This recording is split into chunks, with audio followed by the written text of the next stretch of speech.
By popular request, the Itaewon Halloween tragedy. It is close to Halloween, so I wanted to cover it close to Halloween before I go celebrate my birthday. So, this is what we're doing.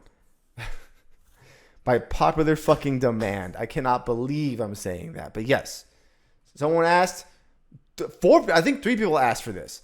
So they're like, okay, cool, I'll do it. But you're along for the ride. And this one, we will be pausing along the way to actually do like commentary, but not as much. We won't do too much, but I usually play it once and then go through it a second time. That's not happening today. I'm not staying here for 3.5 hours watching the same video. So we will be commenting as it goes. Just giving our opinions as how things goes. I've never watched this video before, but it's pretty good.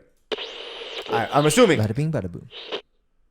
Before we get started, I just want to give a content warning. There's going to be a lot of very graphic videos included in this episode. Graphic notice. If y'all are graphically offended, graphic notice. You have been warned. You've been warned.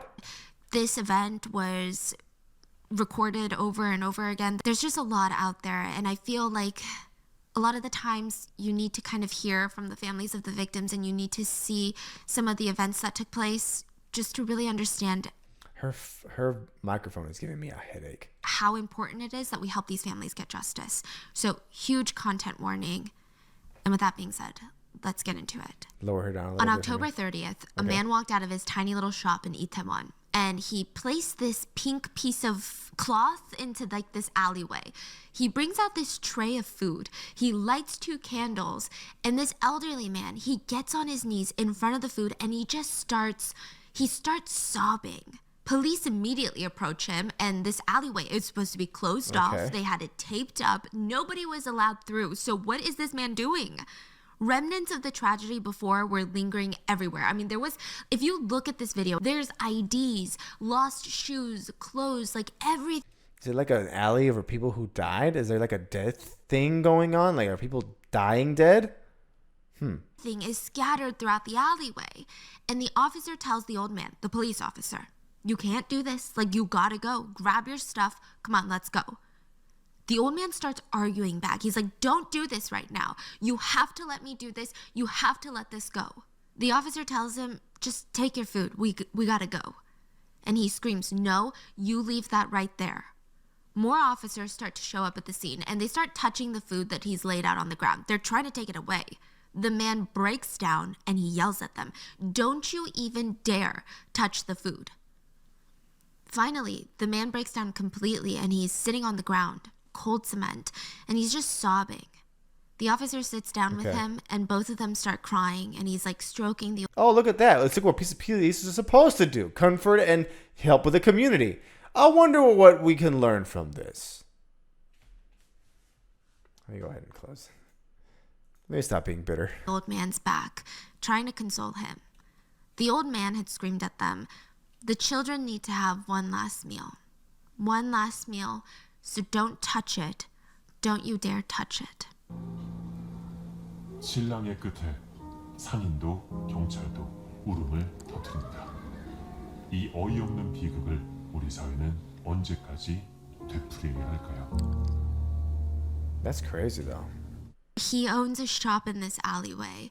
He's a business owner, and he said that he tried his best to save as many people as he could, but so many more people died literally right in front of his eyes. That's 159 people died in the alleyway the night before, and he wanted them to have one last meal. Huh? Okay. What a fucking hook. Rotten Mango got me a 10, oh, I'm in here now.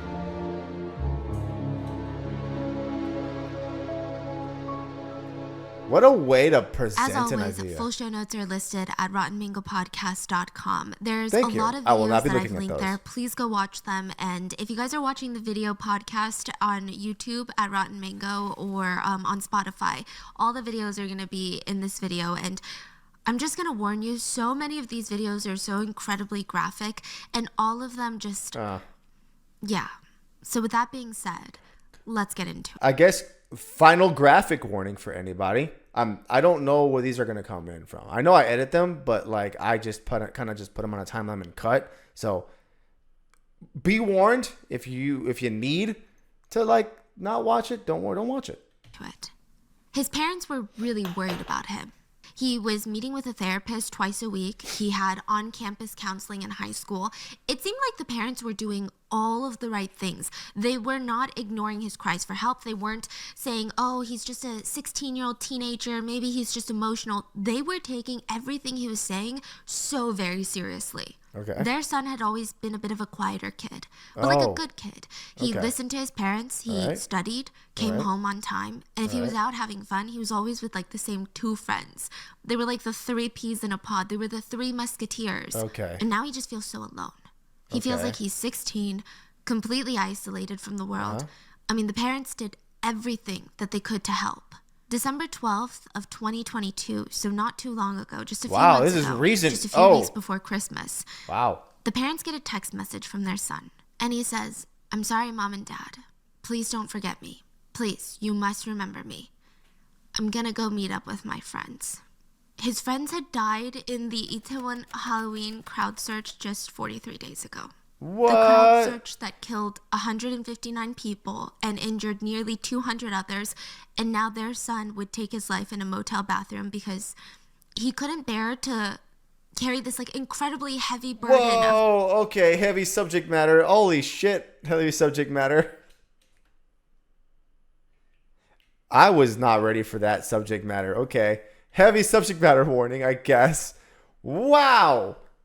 I guess losing my friends would make me feel some type of way. Yikes, bro. Of being the only survivor in his friend group. Literally, nobody could have ever imagined what was going to happen that night in Itaewon. I'm sure you guys have heard of what happened there Halloween. Never heard of it. Please explain it to me. Weekend of 2022, and if there were a few people that knew it was dangerous, it definitely wasn't the parents of the people in attendance.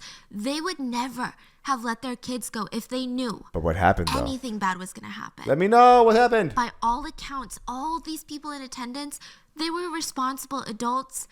There were some that were in high school, some even as young as... Why did people get trampled? What happened? Come on, Mango, get to the point. I'm kidding. It's middle school, but their whole parents ass knew hour exactly left. where they were going. They just wanted to celebrate. So I kind of need to talk to you about how the night starts so you just see how normal it is. It wasn't like, oh, these people, they went to this dangerous area and risked their lives to celebrate. Like they went to this area that everyone was like, oh, we're warning you, don't go here. It's so, so bad.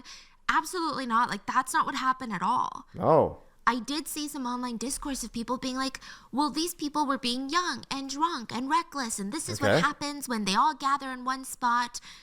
I completely disagree. Really? For example, Mr. and Mrs. A, that's what we're going to call them. They're sitting in the car, October 29th of 2022, and they're on their way to this super fancy restaurant. Nice. They're like smiling at each other in the car. I'm sure they felt really excited and kind of giddy. Like they had worked so hard in the past... 3 decades to raise their family, and now their kids finally all grown up. So the parents, they're living the life, and it was also the dad's birthday. And their 25-year-old daughter had just made them reservations at one of the fanciest restaurants in town. Yeah? She texted her dad, go have fun with mom. Also, thank you for raising me. I'll repay you in the future, haha. She wouldn't be joining them as she was gonna go with some friends to celebrate Halloween in Itaewon. Okay. So the whole car ride, they're just smiling at each other. I mean, they had raised their kids to be such incredible adults. Halloween is celebrated. Halloween is celebrated like everywhere. Like to what degree? I guess it's like a costume thing, but to what degree is it celebrated in? I guess China. It's unclear of Asian origin, but I don't know. A dad watched his daughter get ready for Halloween festivities. She was dressed up as Princess Jasmine from Aladdin. That's cute. And he remembered. He actually made fun of her. He was like, this full-grown kid. She was putting on a fashion show for me. And she twirled around and she was like, Appa, this is what I'm wearing. Don't I look pretty? I'm sure he was a bit worried that his daughter was going out. But that... Okay. very normal. I mean, no parent ever really stops worrying.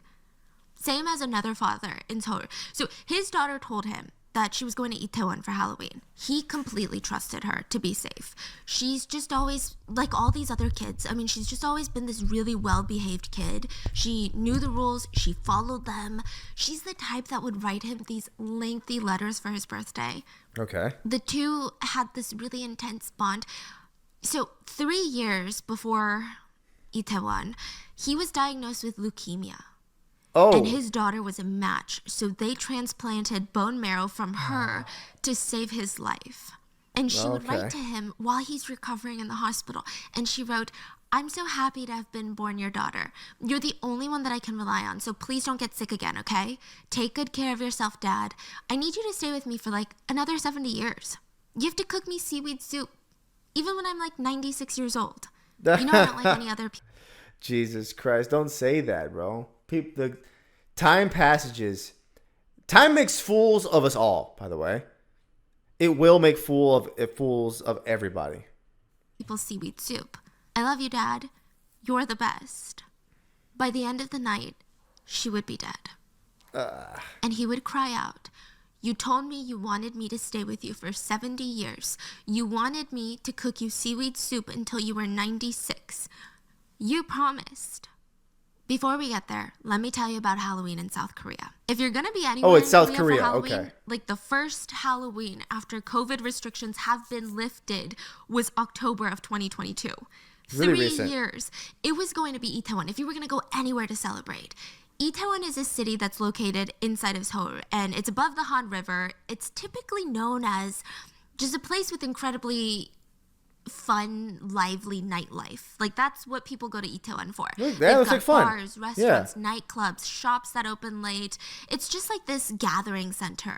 It's also a super popular destination for foreigners. Yeah. Like, the energy That just sound- feels really that looks like it unique would be. there. Like, it'd be very There's even touristy. this famous K-drama called Itaewon Class. And there's actually a famous quote in that series that says, "Most people just come to Itaewon for Halloween." So October 29th of 2022, partygoers are spending hours in front of their bathroom mirrors, like putting on their face makeup, their costume, they're fixing their hair, their wigs, their everything, adjusting their dresses and their pants, and businesses were equally as busy. Like, Halloween in Itaewon that weekend, insane. They're making sure they got all the inventory that came in. Like, they got to get all the soju glasses. They're turning up the music. So they're pumping up out the fucking wazoo to make sure everything have works. A good time. Yeah. They're prepping their ingredients for all the food. I mean, there's going to be about 130,000 people coming through Itaewon, which is a pretty small area. So it's a small town that is known for just like having good tourism, right? That's it. Which is astonishing that you have 130,000 people going through that and it's not meant for that. So, it could be bad. I mean, it could be good. Wow. So, like, think about it. The city is Seoul. This is like a part of the major city. Even taxi drivers were on standby major near city or Itaewon, minor just city? waiting to take all the drunk people home. And I think it's important to note, for weekends like this, it's a boost in the city's economy. And By a this lot. is important later. By a So lot, the whole too. city of Itaewon, they're prepping for this big Halloween weekend. It's literally been 3 years since Itaewon had a Halloween because of, the pandemic. This is the first time that mask mandates have been lifted for Halloween. So, let's talk transportation. Let's talk about the logistics of this night. Most citizens that were heading into Itaewon, they were not going to drive. They're going to take the Korean subway. First of all, most people take the subway to begin with. It's the easiest way to move around, and parking would have been absolutely horrific. Like everyone says, take the bus in and walk. Literally, if you go to any city, a major city that has like a thing, take a bus in and walk is your best way to get like to the place that you're going to. In Itaewon that night. Most people were planning on drinking, so they're not driving. And this is so important to note. Itaewon subway station drops you off right smack dab, like in the middle of Itaewon, right next to this little alleyway. I'm going to put up a bunch of maps, but they'll also be in the show notes. Now, this little alleyway is important because it connects the main road that has the subway station and the World Street Food Road, which is like where all the bars and restaurants are. So a lot of people will travel through this alleyway to get from the train station to the busiest part of Itaewon. Some people will leave Itaewon by taking this little alleyway. Now, during the day, this alleyway looks just unassuming. It's just this narrow little space. There's restaurant entrances up and down both sides. There's even a hotel called the Hamilton Hotel located on the alleyway. Okay, so the main entrance for the hotel isn't in the alleyway, but it's like the building is right there. To me, it just looks like your stereotypical alleyway in one of the big cities. Like, space is tight. The places are going to be tight. I'm going to give you a bunch of pictures on just how narrow it is. It's about 10 feet wide. 10 foot wide, 103 feet long. So it's the size of half a football field long, but it's 10 foot wide. So one car can fit down it. Like one, yeah. So, and about 130 feet long. And it's on a hill, so it slopes downward. Okay. Another thing to note is that the road is not paved over in like a smooth cement. Okay, I wouldn't say it's as intense as cobblestone, but it's like a brick floor where some bricks protrude out more than others, and you can definitely tell that some parts of this hill, this downward slope, they're uneven. So even without a crowd, it's the kind of alleyway where if you were walking down with your friend, you would try to keep an eye out because you could easily trip. It's that kind of rocky. Now, take this alleyway. I mean, if you're drunk, if you're drunk, then yeah. And imagine two horizontal roads, big roads. One road is the main party street for Itaewon, called Itaewon World Food Street. And the other road has the Itaewon subway station on there. And the easiest way to get from these two parallel roads is this tiny little alleyway. So throughout the entire Halloween night, people are up and down this alleyway, getting to and from the subway station. And as the night is progressing, there were what now seems like the first warning signs. There were a few people that were pushed down or accidentally shoved in this alleyway. Now, I mean, I'm sure the party energy, the alcohol, I'm sure it had something to do with it, but most of it was due to the alleyway, like the crowds, the foot traffic, the uneven floorings, the slope. But everyone responded to these mini accidents in a very normal way. Everyone would freeze, make sure the person got back up, was good, and then everyone would keep walking again. That's kind of to be expected. What's not to be expected is nearly 200 people dying in this alleyway. The first 911 call of the night was made at 6:30 p.m. Okay. The incident doesn't happen until about 10. Wow, so that's 3.5 hours earlier. 3.5 hours earlier, people started realizing something wasn't right. Like, things are going to get weird. So in Korea, it's 112, the emergency line. But someone called to report to the police, hey, the alleyway near the Hamilton Hotel is getting dangerous. People are going up and down this tiny little alleyway. Some people are struggling to get down the alleyway because people keep pushing them up. Like, I barely made it out of the alleyway. It's getting that crowded. It's getting bad. So then at that point, you tell the police, this is alleyway is only up and the other alleyway is down. That's how that fucking works. So it should happen, but yeah. I think you guys need to send some people down here and try to control the situation. The police on the other end asked, are people going to fall down and cause a huge accident? Yeah, it's really dangerous. You need to do something. Okay, thanks for calling. We're going to send someone out to check it out. For hours, nobody checked it out. Oh, go fuck yourself, police force. Dude, don't just brush it under the rug. Shit happens, man. Because don't you need to have police present when there's big crowd anyways? Yeah, so that's the argument that people have and why I said it's so important. The fact that Halloween weekend is an economic weekend, it boosts the economy of the city. So anytime there's these events that are held, police are part of the planning. It's all part of city planning. Yeah. That's like what your taxes are paying. So they weren't there? There was no police there. Wow. We're going to get into all the reasonings. What motherfuckers? Get arrested. 7 p.m., a large crowd gets stuck in the alleyway. I do think several things play a factor in how things would turn out this first time. It's 7 p.m., the party's just getting started, it seemed. People were drunk, but more than that, people were just excited to be there. Keep this in mind, and it's not that big of a crowd. So there's a crowd stuck in the alleyway, and it seems like an accident is just waiting to happen. So a woman in the crowd, she senses this danger. She climbs up onto a ledge in the alleyway where she can see both ways, and she starts directing the crowd, like, a traffic police officer. She's urging everyone, hey, go down the slope first, everyone. Move to the side, and then people going up the slope can come up afterwards. It sounds easy. It sounds like, why didn't they do this the next time it happened? But it wasn't easy by any means. Like, the crowd was moving, basically, inch by inch. That's how jam-packed it was. It was not like a, hey, everyone, to the right, to the left. They're inching forward and back. Dude, why? Okay. Just follow your own street rules. That's what you're supposed to do. That's why Walmart suck, because everyone drives, like, literally will go in front of you driving the opposite direction in a cart. And then fucking wonder why you accidentally stubbed their toe. Like, bro, I'm going the opposite direction. Come on. Don't be like this. Word, but I still think it was at a point where it was manageable. Everyone Really? was That is manageable, I guess. yelling to everyone, listen to the woman, get down the alleyway first. The music wasn't that loud yet. People weren't, out and about for that long. And just in general, there weren't that many people in the alleyway. But after this crowd is able to get through the alleyway, there's like this lingering feeling. This is not a good situation.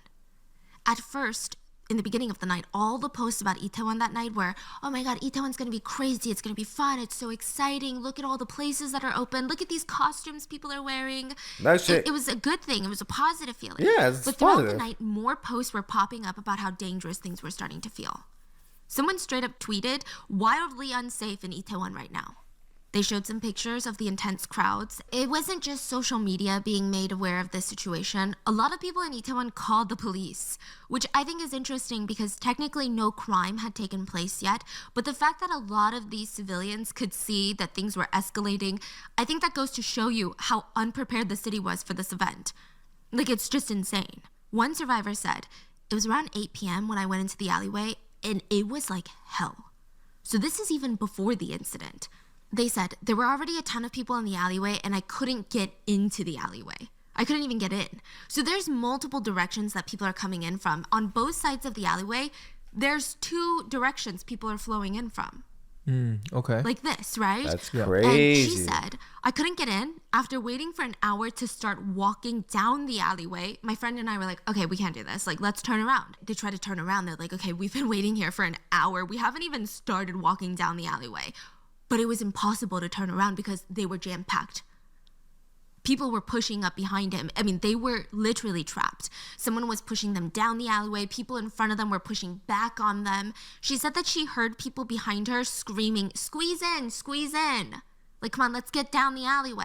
But in front of her, people were screaming, help me, stop. Like, I can't breathe. Stop pushing. This was 8 o'clock. Yeah.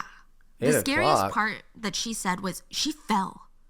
She said, a person in front of me fell and I fell with them. And everyone behind me started falling like dominoes, right? So there was like a little incident where everyone started tripping.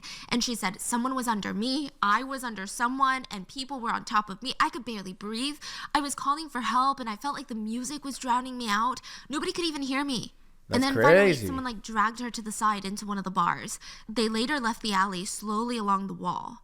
But it was just as crowded as they left. Damn, So bro. things, they're clearly getting worse and worse.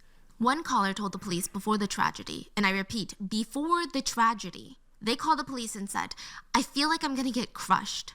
When I was in that alleyway, a lot of people were just getting squashed. It's pure chaos out here. Please help. Send help. The Yeah. officer on the other line reassured her that help was on the way. Records show that they were not on the way. Out of numerous phone calls that were made to the Fucking police that night, the police assholes. only sent out officers 4 times, and apparently they didn't do anything. I don't know if maybe they didn't feel like anything was wrong. Maybe they didn't care to find out. Honestly, I don't know.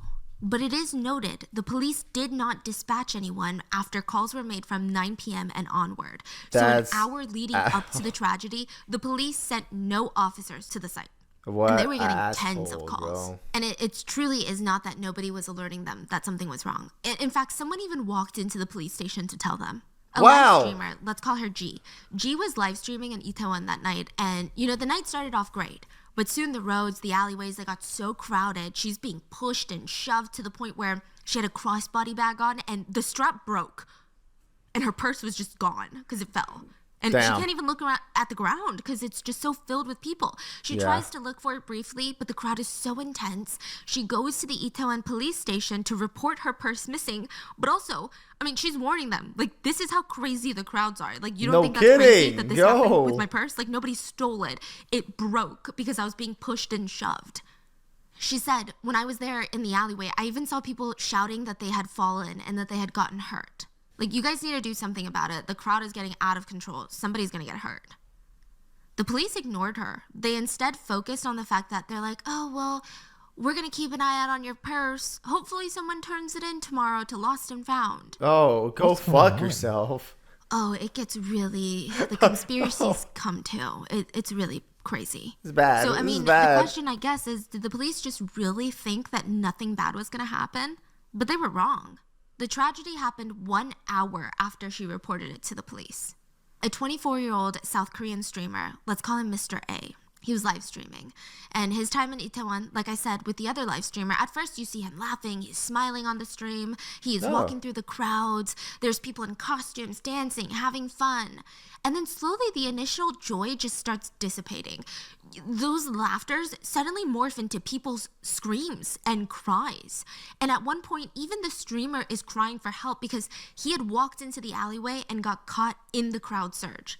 So he said the space got tighter and tighter and tighter, and the pressure became unbearable. He said there was this girl next to him, and she was much, much shorter than him. She was screaming for help.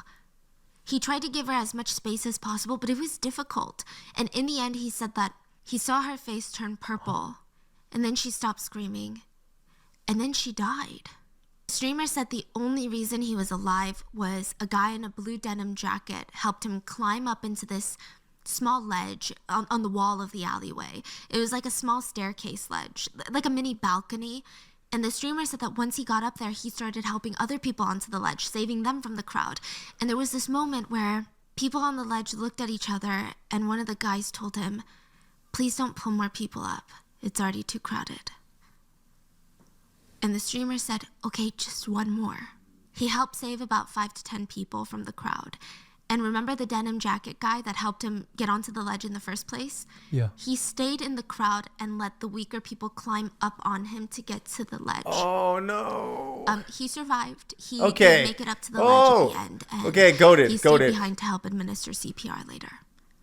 It's speculated that the man in the denim jacket saved more than 10 people that night. Okay. But the crowd started getting tighter and tighter till literally hundreds of people were trapped in the alleyway. The space of the alleyway is said to have been the size of maybe like half a classroom.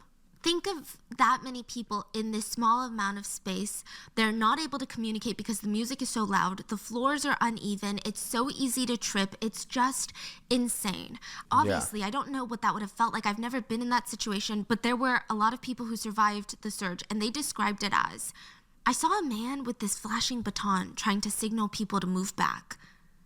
But you can't move back. It doesn't even matter if someone's giving you directions. It's so crowded. You can't move even if everyone wants to move. You can't move." So like I said, this crowd surge was different from the first one. You know, the first one that I told you about that didn't turn into an accident because the woman on the ledge, there were way too many people this time. So even if there were people taking initiative trying to navigate the crowds, there was no space. The amount of coordination something like that would have taken, nearly impossible in these conditions. Okay, Hold on.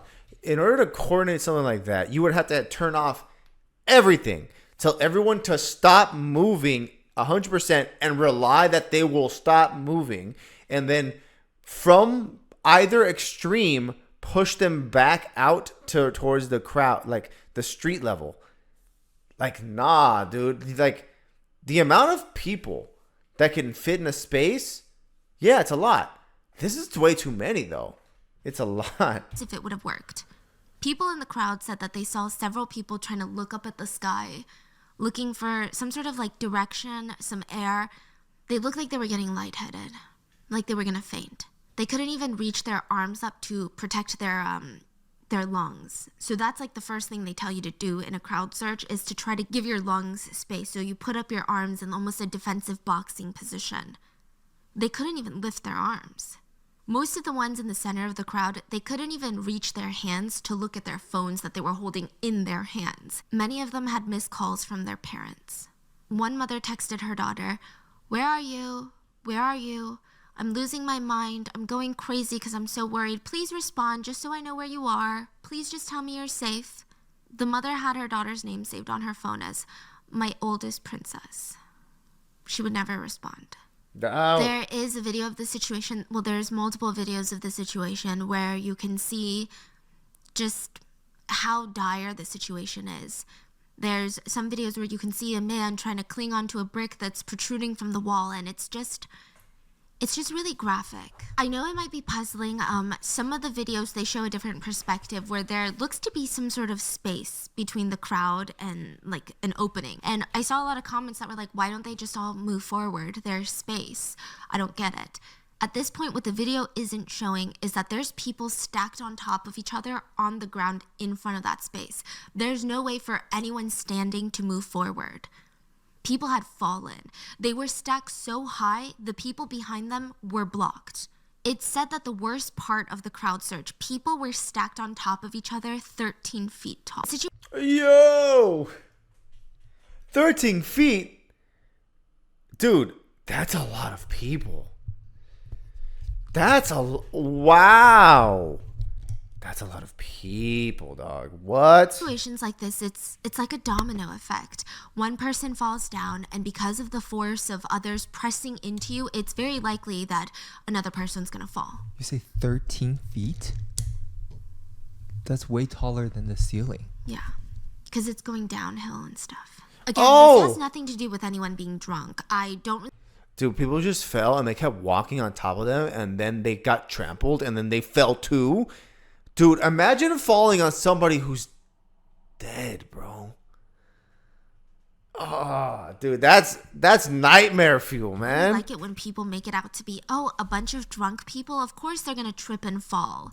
They're going to wreak havoc. It's a lot of people, though. This is more about just plain physics. It wouldn't matter if we're talking about church ajumas on a Sunday after drinking tea. Like, this is about physics. It has nothing to do with alcohol. Yeah. Because of the slope physics, and inertia.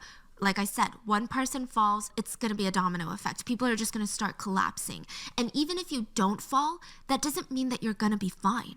The pressure of all these people pushing into you, it would cause your lungs to not be able to inflate with oxygen. If 10 people are pushing onto you with their body weight and more, or let's say they're on top of you, which, by the way, there looks to be way more than 10 people pushing onto everyone.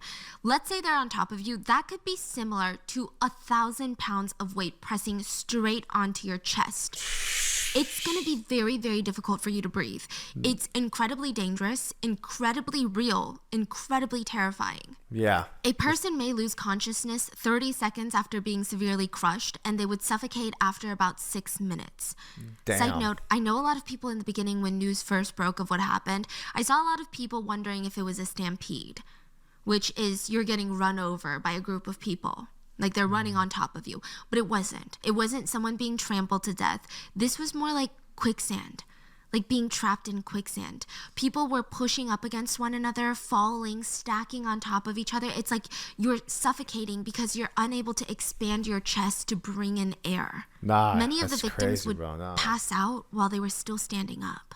Yikes. So it wasn't a stampede. It's categorized as a crowd surge. Most people who were in the crowd, they remembered vividly about how it felt. They were being lifted off the ground. Their feet weren't even touching the ground anymore. And that's why there's so many shoes that were left behind, because that's how strong. I mean, the pressure from all sides, they were just being pushed and shoved, and that pressure, it's like they're being held in the air by it. I imagine it's like the feeling of being caught in this powerful wave in the ocean. Like, you don't stand a chance when you're there. Your body is pushed, shoved, thrown off balance. The force is so strong, like, what can you do? And in this situation, survival might solely depend on where you're positioned when it happens. There's a 21-year-old Malaysian named Ragu, and he was lost in the crowd surge. He called his best friend Kim while he was stuck in the crowd surge, and Kim said Ragu was this hard worker. He worked in construction so that he could earn money to send back to his parents back home in Malaysia. He was just this patient and kind soul that just wanted to support his family. He called him in the crowd, and he told his friend Kim, "I'm having a hard time breathing." He also told him, "There's a woman next to me who's fainting, and I'm trying to get her medical attention. She needs help very quickly."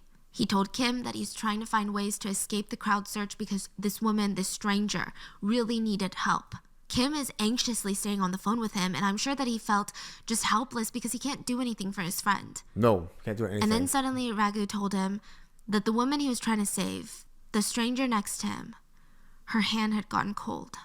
And not too long after, the phone was disconnected. That was the last time Kim would hear from his friend. He died that night. Damn, bro. At around 10:30 p.m., the fire department starts receiving calls that 10 people have been pushed down to the ground and crushed. So again, I don't think it was just 10 people, but I think in the vicinity, people who were able to access their phones saw about 10 people. They reported that people were having difficulties breathing. A few minutes later, the first 4 ambulances were dispatched. Then 6 more came just a few moments later. Police officers started arriving at the scene, and they're unable to control the crowds. Now, it's important to note that there are a few select police officers to judge for not taking action quicker, but a lot of the ones that were dispatched in this moment, they were just genuinely trying their best to help. They were not the ones making executive decisions of who goes where. They were going where their superiors told them to go. Basically, they were not the ones picking up the phone about this Itaewon crowd surge. They were just told to go there. So they show up not knowing what's going on.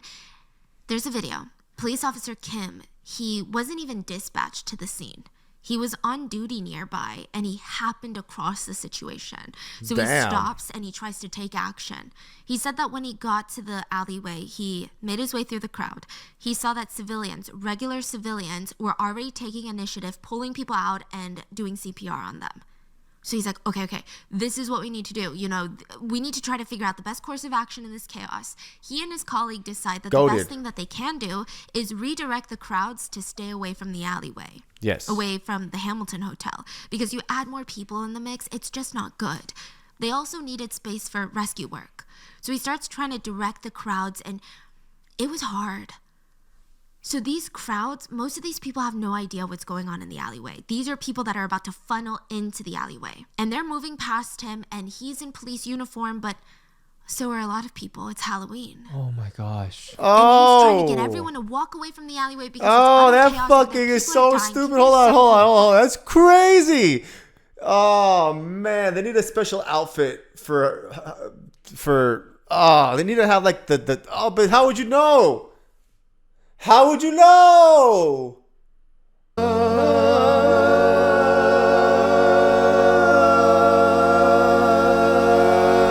name is KICdude, and I would like for you to subscribe to my channel. Oh, it makes it so much more confusing. Oh, dude, how would you ever fucking know? Falling down, collapsing. And if you watch the video of him, there's like this almost primal desperation in his eyes. He's trying to talk to the people that are moving away from him, and these people, they're inches away from his face, and it seems like nobody's listening. Either they can't hear them through the music. This is where you take the fucking gun out. I'm sorry, if you're in America, literally just pow into the air. Everyone's gonna listen. It's nightmare fuel. When you're screaming, no one can hear you. You're the only one that knows that doom is happening. There's panic. He's trying to scream over the music. Please go home. Do us a favor. Everyone, please go home. Don't go further. Please go back. Please don't go forward. You can literally feel the fear through the video.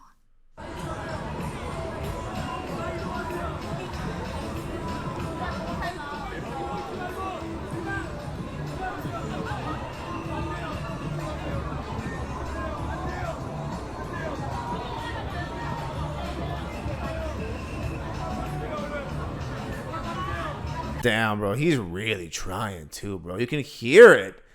Damn, bro, that's hard to hear, dude.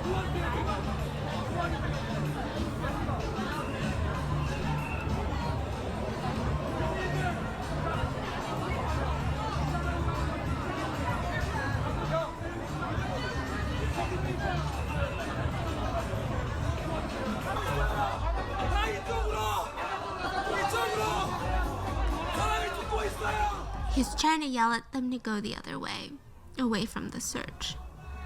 He tried his best to warn the crowds. He tried to warn everyone that people were dying and they all needed to leave. It was dangerous. And nobody was really listening. Yeah. He was later interviewed, and he said that he didn't have a megaphone on him because he wasn't dispatched to the scene. He was just on duty. He stumbled upon the dire situation. So I imagine he wasn't even driving around in like a cop car. I imagine that just walking around. He was like on patrol duty. He said, if we went back to the precinct to get a megaphone, we would have lost too much valuable time. And he cried on the interview, and he said, in the end, a lot of people ended up dying, and I kept thinking to myself, if I had hurried, if I had a megaphone on me, if I handled the situation differently, in a better way, maybe we might have saved one more person. And that's why I'm at a loss for words, and I'm so sorry to the families who have lost their loved ones. He said, I tried my best to rescue them, and I'm sorry. I just couldn't. I couldn't. Damn, bro. 경찰관들 그리고 이동희 시민분들이 정말 발벗고 나서서 구조를 해주셨는데 결과적으로는 많은 분들이 돌아가셨잖아요. Damn. That voice crack. 저는 그래서 말씀드린 대로 제가 좀 급하게라도 좀 확성기를 챙겨서 가져갔으면은 또는 다른 더 좋은 방법으로 구조활동을 펼쳤다면 한 분이라도 더 살렸을 것 같은데 그것 때문에 참 유족분들께 너무 면목이 없고 죄송한 마음. Why did I choose to watch this video? The situation literally couldn't have been worse. I know No. there's a lot of discourse about what's wrong with these partygoers. People are dying. Why aren't they listening to the police? What's wrong with them? But that's not everyone. I mean, I would like to believe it was a small group of people. It's not like everyone just stood around watching. People, they tried really hard. There was a photographer visiting from China, and he went to Itaewon thinking he would take a lot of cool pictures since he heard the costumes were going to be going all out this year. Okay. He finds himself crushed in the alleyway instead. Oh, He's hanging onto this pole to prevent himself from losing balance and falling over, and he was standing behind these two women. Every time like a wave of pushing would come, he would grab onto these women. He said he tried to stabilize them because he knew if they fell over, they would be dead. There would be no getting back up in this situation. He wanted to make sure that they were okay, even when he himself was not doing okay. And there were others like him. He said he looked into the crowd and saw this family. So a mom, dad, and Did a he make kid it? that seemed to be maybe 3-4 years old. The dad was holding onto the baby above the crowd so the child wouldn't get crushed. Inside me, it seemed like the family was passing through to get home or to the station. It's not like they were out partying for Halloween with their kid. They get stuck in the crowd and they're screaming for help. He said that he saw the crowd working together to pass the child from the parents to a nearby business in the alleyway. So, when the photographer made it back out alive, he went back to his hotel. He's so shaken up. I mean, he only had like 3 pictures in his camera roll that night, and all of them were before the tragedy, and everyone just seems to be so happy, just connecting with each other. And he said that his hands are shaking when his wife called him. They just had a baby, so she just gave birth recently, and she's calling from China, and this is so heartbreaking. But she called and asked about his night, and he said he came home because he just wasn't feeling it. He didn't want to tell her that he had witnessed one of the most horrific incidents of his entire life. He Fucking what? didn't tell her. Why? Okay, first of all, why would you lie? Just don't lie. Be like, dude, this shit was fucked. It was so fucked. That he stood there watching people die next to him. He said that he didn't want to worry his wife until he got home. Like, Okay, even during that the makes most more traumatic sense. moments of these people's lives, even during a situation where it was life or death, a lot of these people were still putting others first. A little girl had gotten lost in the crowd. She was separated from the adults that she had come with. She had momentarily fallen down, and she felt a man helping her regain balance. And if he hadn't, she likely would have been crushed to death. She didn't know his name. She didn't have the chance to thank him. Witnesses said that the man who helped her ended up getting stuck after he pulled her out, and he ended up passing away. No. His name was Lee Ji-han, and his name might sound familiar, but he was a 24-year-old actor in South Korea.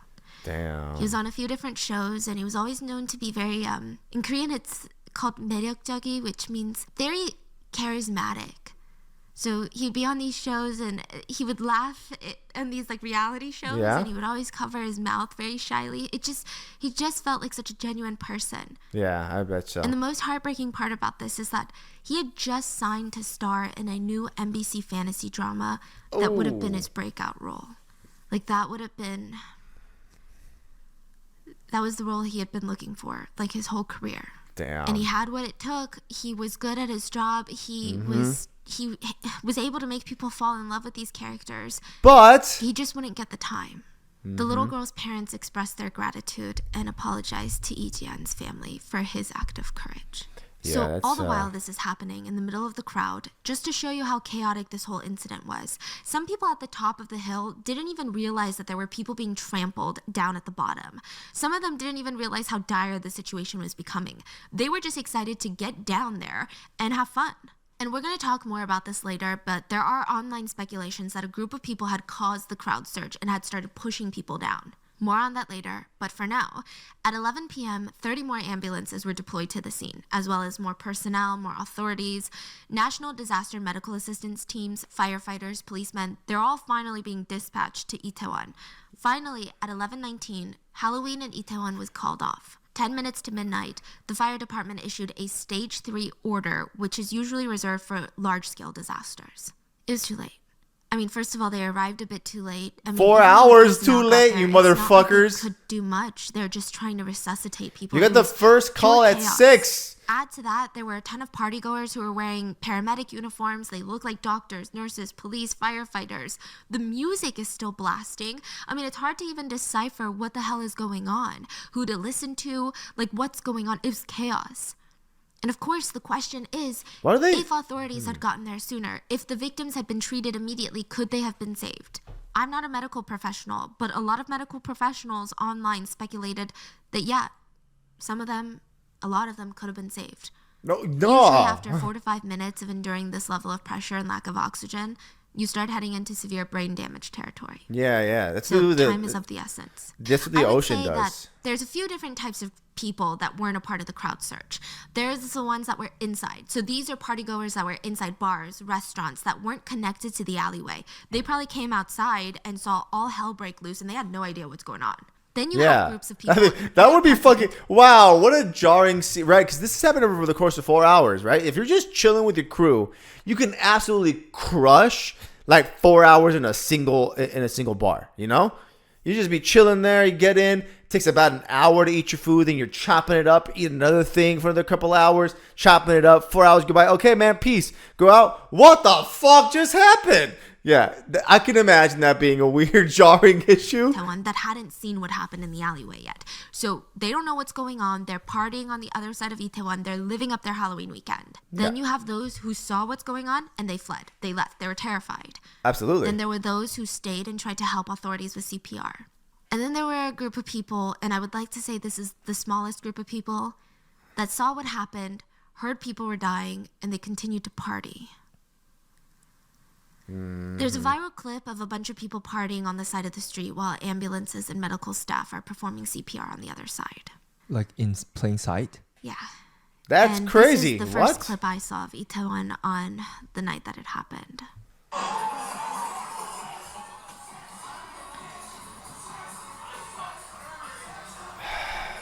Man.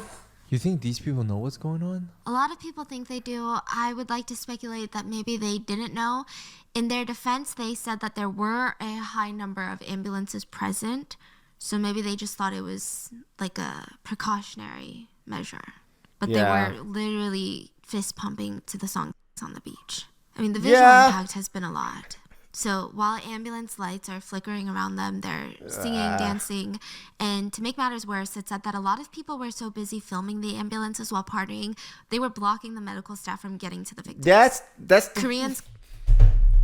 That's the most stupid part about this, is that you block medical personnel from doing their fucking job. Stop it. Stop being fucking idiots. Oh my god. Leave a path. Leave it, like, just fucking common sense, okay? If people need to leave to, it makes me so mad. Uh-oh. And how that could have even happened. How could people be doing that? After the crowd surge, the alleyway slowly starts getting cleared. And now we're just dealing with the aftermath. Trying to rush everyone to get medical attention. There Yeah. were hundreds of people laying there motionless, needing CPR and needing it fast. Yeah. So Anna was originally from Spain, and she had come out to Itaewon with her friends for Halloween night. She walks into the bar that night with her friends. People in costumes were laughing, taking pictures. I mean, it was a great night. And then when she walked out, it was just like an apocalypse. Yeah. She didn't even have I time thought to it's like take it all in. something I just People fucking start said. running up to her and her friends, and they're like, do you know how to perform CPR? Anna didn't know, her friends did, so they're like, hurry, follow me. Anna's friends run off without her. She's completely alone, just standing in front of this restaurant, like confused. 3 minutes later, her friends come back, and they're crying, and they're screaming. We tried to save them. We just tried to save like 5 or 6 people, but they died. Yeah. Anna runs with them to go help more people, That's- and she said, I didn't know what I was doing. I just followed the others. They told me to hold these people's heads, open their mouths, and I tried, but they all died.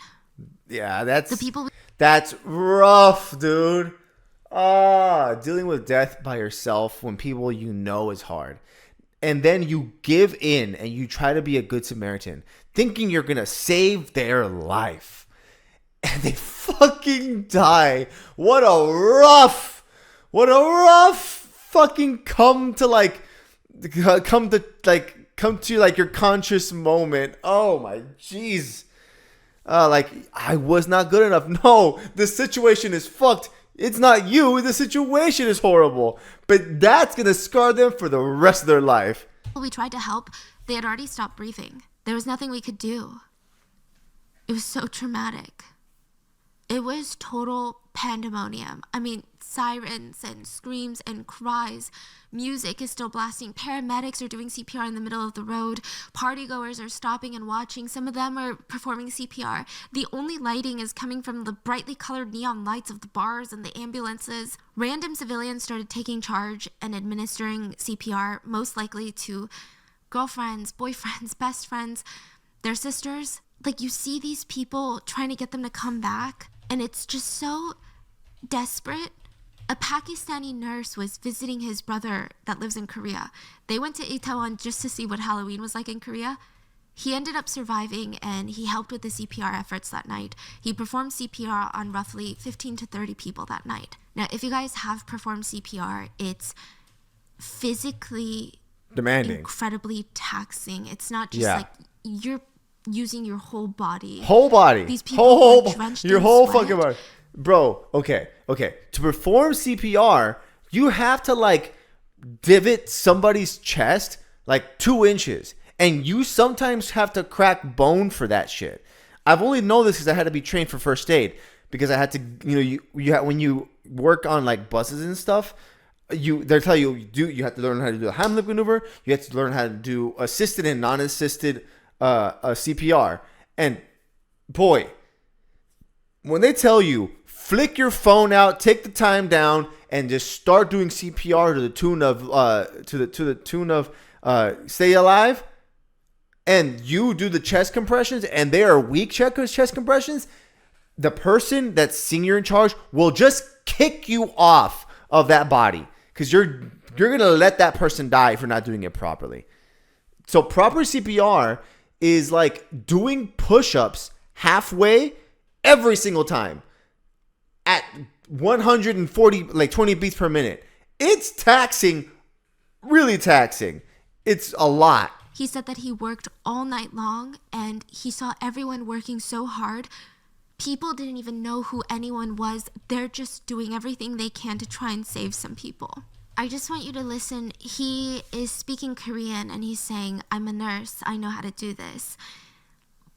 And if you don't know Korean, you might not understand, but you hear people screaming in the background, and they're screaming, help me, help me.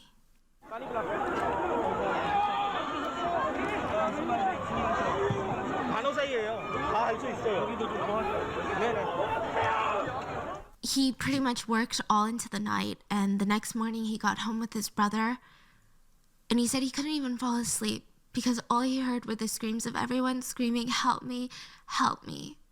Damn. And he said even months later, he can't close his eyes without hearing people screaming, help me. It's help me." traumatizing, bro. It's not like Also for in the crowd, there it's was a not college for, like, the couple who were light. getting married in May of 2023. Yeah, so it's not for the light of in heart. just a few months from when you're seeing this. They had been in the crowd, and the man did everything to try and protect his girlfriend. He tried to shield her body with his own body, and he made sure that she didn't fall. But he ended up losing consciousness, and the two were separated in the crowd.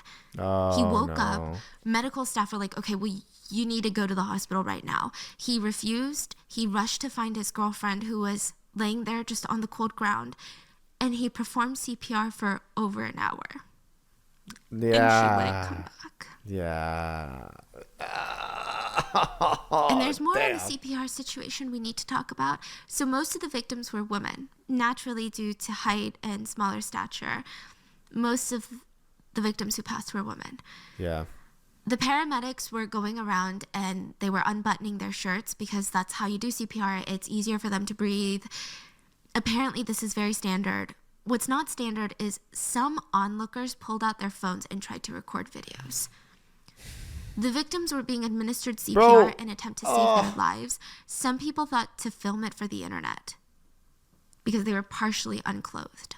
People were crying out loud, "Stop filming. Everyone stop filming. Just help." Their bottoms were uncovered. Even their shoes were missing.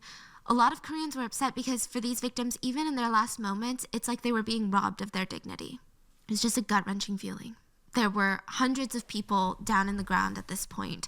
Once the chaos was somewhat contained in terms of the chaos of the alleyway and the partygoers were shuffled out, the victims were rushed to ambulances and to the hospitals. But by this point, it's too late. Most of the bodies were laying on the side of the road with blankets covering them. Their bodies were being put on stretchers to be taken to the hospital, but there were no signs of life, really. Most of the victims had already passed, but they had been left just on the road for more than an hour because there were too many victims that rescuers couldn't transport them all to the hospital quickly enough. Yeah. A Chinese student who was in Korea at the time. Maybe they should have arrived 4 hours earlier. Itaewon, and she had no idea any of this was going on. She said she walked outside at 2 a.m. Remember, the crowd surge started happening around 10:15. She walked out, and she felt like the world had ended. Quite literally. She said that there were paramedics everywhere doing CPR on lifeless bodies. There were still sirens. She said, "I saw rows of people covered with cloth blankets, and I felt like I was confronted with corpses." Yeah. The first official death toll was issued by authorities at 2:30 in the morning. They stated 59 people had died and 150 people were injured. An hour later, the numbers rose to 120 people that were dead, with 100 injured. And it would rise again. And side note about these injured, I know sometimes we hear these numbers and you're like, well, what does injured mean? Like, do they have small scratches? Like, what's going on? I'm pretty sure it varies, but it's pretty bad. People had broken bones everywhere, fractures. They were going to need surgeries, nonstop medical attention. A lot of the injuries were life-changing. And if they weren't, they were really horrific. There was a Chinese survivor, let's call her Miss A. She said she barely survived the crowd surge.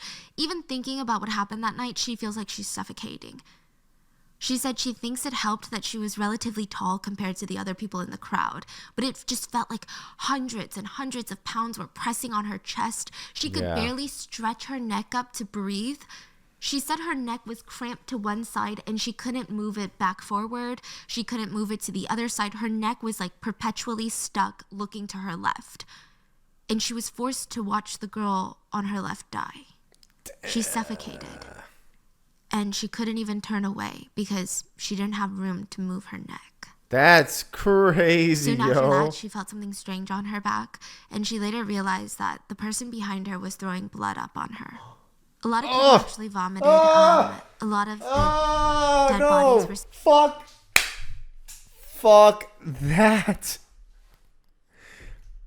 Wild.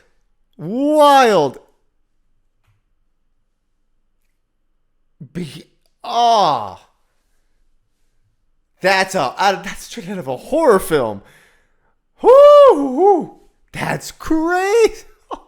Seen with vomit around their faces because when you suffocate to death, oftentimes you do vomit. She said that it was so tight she couldn't even move her fingers, and it felt like 300 people were just pushing her, and her legs went numb for about an hour. She couldn't feel her legs. Damn. Eventually, she was carried out by a firefighter to the roadside. She was rushed to the hospital. She said she still needs to get x-rays for her chest because it's been really hard for her to breathe. Like, it hurts when she takes a breath. Another survivor, Juliana, she's a 23-year-old student from Mexico who is studying in Seoul. She said she went with a friend to Itaewon, and as they were heading into the subway station to go home at 10 p.m., the minute that they stepped into the alleyway, Juliana and her friend were separated.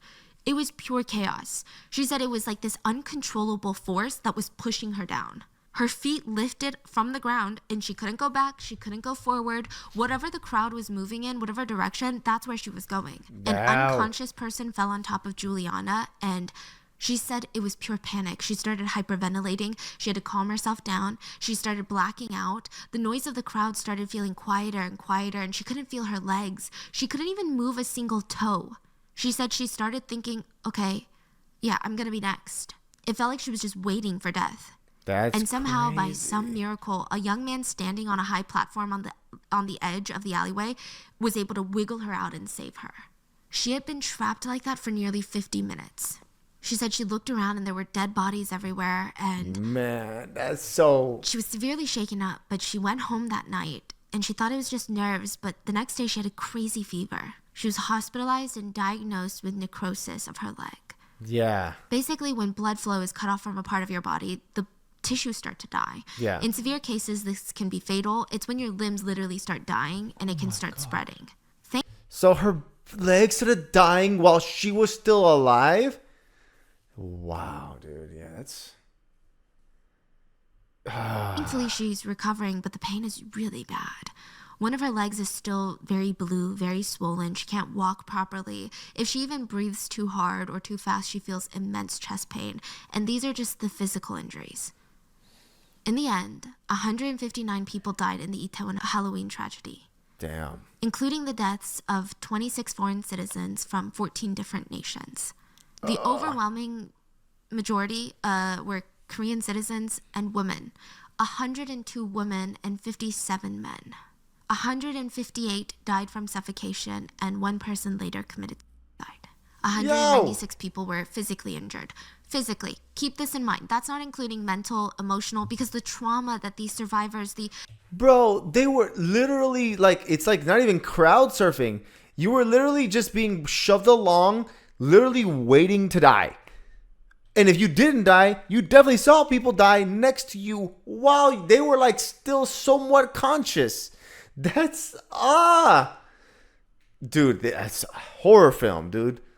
the first responders, the fire department, the trauma that this whole nation is going to carry with them. I mean, the real number of those impacted and injured and the families of the victims whose lives are just never going to be the same. Like, there's no way to put a definitive number on that. Like, it's hard to put a number on a whole nation's pain.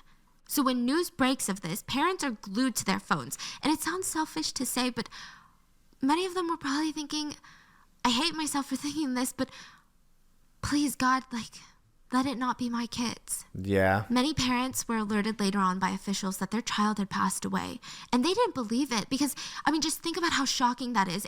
How do you comprehend that? Your kids go out, they're going to be home relatively early. They talked to you just an hour or two ago. Many of the kids were going out to eat with friends. One mother of a victim said, I didn't believe it until we got to the hospital. I didn't believe it until I saw my own son with my own two eyes. Damn. And she said since then, her whole family has been broken. Her husband, the victim's father, has attempted suicide. And their daughter, who sees them in pain, she cries to them, it should have been me that died. It should have been me instead. Another mom rushed to the hospital only to see that her daughter had died. And she said, it's truly devastating to identify your own child. When I go to bed, I can't get that picture out of my head, so I can't. It's because, this is a heavy ass topic. As you're a parent, right? Your thought is never, I am going to see my kids die. Your best scenario in death is to think, I am going to die and my kids will bear that burden. You never think about it the other way.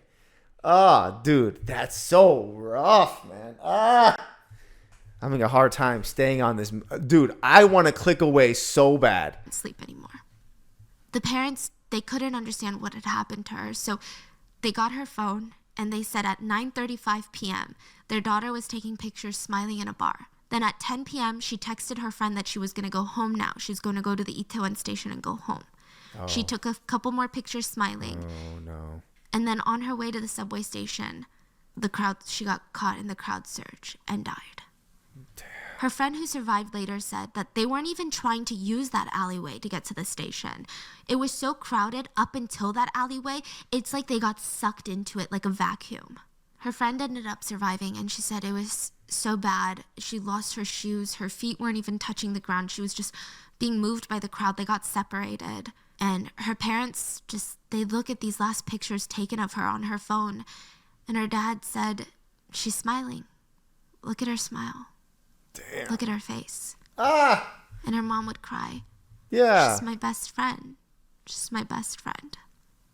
Oh Will-suk and Kim Un-mi look through photos on her phone, trying to piece together how Jimin became one of the 158 victims of Seoul's Halloween crowd crush. I can't look at the photos, they make me cry. That image of her keeps coming to me, so I can't sleep at night. It snowed yesterday and got cold. Jimin is buried outside. It makes me more sad. A lot of parents gathered at a press conference, and you can hear them scream at one point, "Take us and bring our kids back."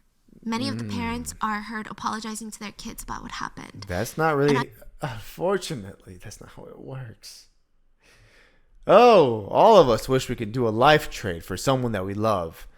And unfortunately, the laws of the earth will laugh at your face harder than anything else. And I can't even imagine the pain of the guilt that these parents are going to carry just for the rest of their lives. I mean, I'm not saying that's a logical feeling. I'm not saying that they should feel guilty, but that's how parents feel. One father found out at the hospital that both his daughter's arms had been broken before she passed away. Oh. And now all he can do is visit her at her resting place, and he tells her, "Appa 왔어," which means Dad is here. Dad is here. He said, "I should have taken more care of her. She was a precious daughter to us." Okay. Okay. I'm a sensitive ass man. I'm a fucking jelly bean when it comes to this shit. This hurts me in a different level. Please stop attacking my heart.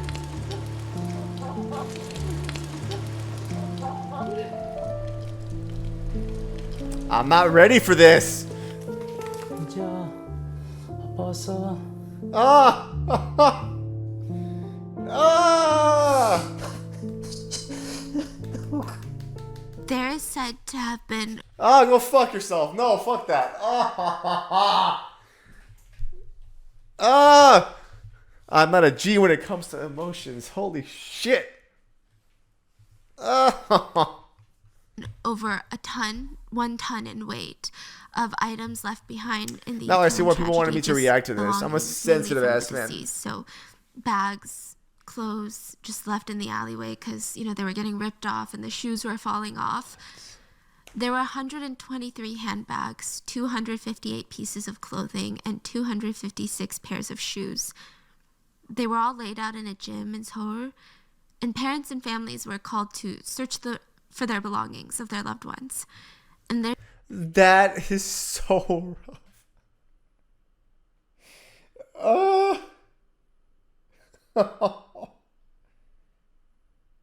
Telling your fucking dad, hey, little Timmy's dead. Oh, and we got shoes, we got a bag, we got a shirt that's maybe theirs. Do you mind come picking it up? Oh man, what a go fuck yourself moment. there's this heartbreaking moment where a mother walks in and she recognizes her daughter's handbag. And just to see her reaction to seeing her daughter's bag is so heartbreaking. I don't even have the words. You show it? Oh no, please don't. Please don't show it.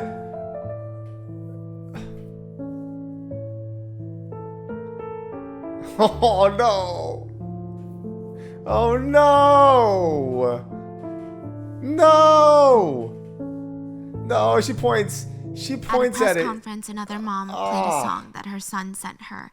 And at the end, he says in a voice memo, "엄마, happy birthday. I love you." Oh. And just seeing her break down as Oh, she what's her listens name? to his voice again. Okay, Miss Rotten Mango, please stop. Go fuck yourself with that one. Ah. Oh my god.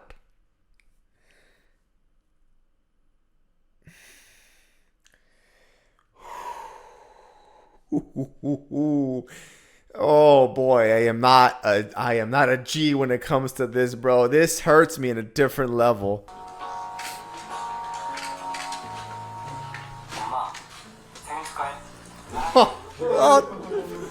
Oh my fucking god, you played it!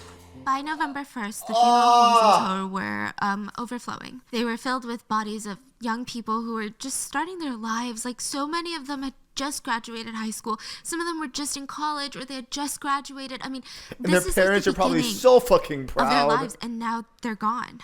Oh, in one funeral home, 28-year-old James Sims' body was put to rest. And in the room next door, his best friend Yoon was put to rest. And in the funeral home across town, his girlfriend was put to rest. Man. All three of them had died that night.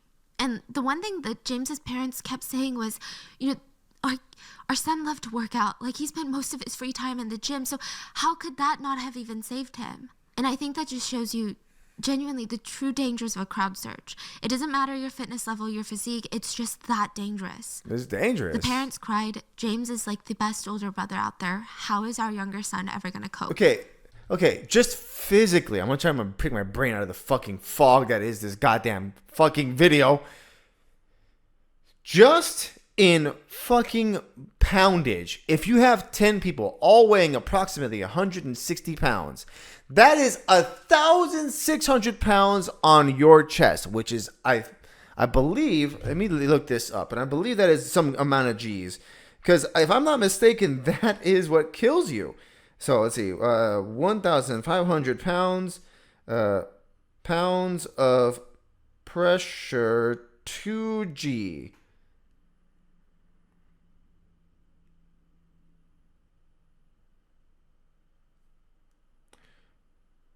To G conversion.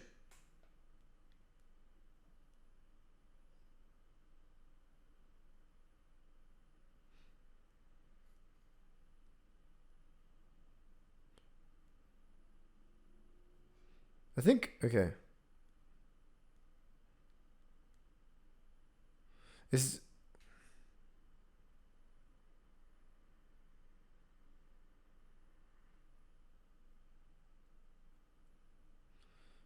okay, never mind. So this is a pound of pressure. Okay. 1,500 pounds of pressure on somebody. Anybody. You know how much a ton is? That's double that. Half a ton of people. Half a ton of people were on somebody. If 10 people fall, that's half a ton.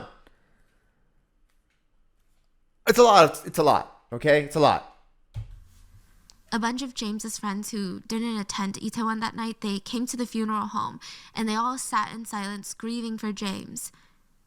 And when they were done, they couldn't go home. They couldn't lay down and cry themselves to sleep. They had to go to the next room over and grieve for their other friend, Yoon. Oh, no. There were altars set up all around South Korea for mourners to pay their respect. A lot of flowers were brought. Some with soju bottles were left for the victims. Many people bowed to the victims as a sign of ultimate respect. Oh, man. I hate this fucking sound, bro. Oh, no. Don't nobody cry. Don't nobody cry. Don't nobody fucking cry. I can't. 도저히 못 참겠더라고. 언제까지 이럴 거예요, 진짜? 에? 이래가지고 경제 발전하면 뭐 할 거예요? 에? 3만 머리, 5만 머리 뭐 하냐고. 젊은이들 다 죽여놓고. Oh, you can hear the desperation in this man's voice. Oh. 나가지고 키워서 고등학교, 대학 보내가지고. The man who is breaking down, talking about what good is a strong economy, I think there is a lot of trauma left over from the ferry incident in 2014, where over and that's another one people died, recommended me watch. Them young students. If it's like this, go fuck yourself. I need another month off before I can watch that shit. In these moments, like the whole nation was so devastated by this. I mean, even here in the U.S., I didn't know a single Korean that did not feel immense sadness for what was going on. Dude, it's a Many major Koreans problem. came out to hold up candles and these memorials all over South Korea, it's estimated that over 100,000 people came out to grieve. But slowly that sadness and that grief would turn to anger. Oh, Because it's absolutely. like, okay, now we want some answers. So the first person that, not the families of the victims, the internet went for were the so-called pushers. So there were words of survivors that sent chills down people's backs. A lot of survivors were interviewed and they said, we were all suffocating and from behind we could hear people screaming, push, push, push. The survivor said that the crowd started feeling these pushes in different intervals, like you were up against a massive wave, just being pushed, regaining balance, and then being pushed again. There's a couple of videos where you can see, I guess, waves in the crowd, if you can call it that.